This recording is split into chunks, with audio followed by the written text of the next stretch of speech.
This team is by far the cream of the crop as far as fantasy goodness in the AFC East. Oh, just tons and tons of fantasy options here. Too many, one might say. What is going to be your process come draft season as far as filtering through which of these options you want to target? Like, is there any sneaky fantasy value here, or do you feel like ADP wise, the fantasy assets are where they should be? I think it's really interesting to think about where all of these guys finished last season. Those of them who were with the team, obviously, where they finished last season and where they're being drafted, this season. So I went through the ADPs.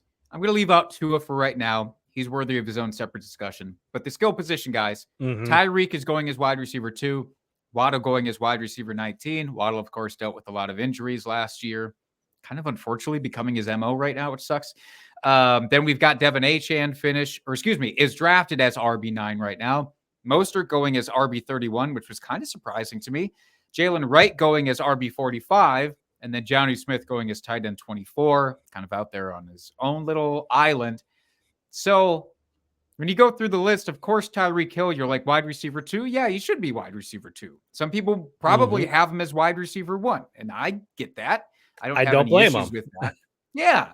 And then you go like Waddle, wide receiver 19, totally tracks. Yeah, he's one of those guys. We always talk about teams that have a duo at wide receiver who are likely to finish in the top 24. Those two, as good a bet as any.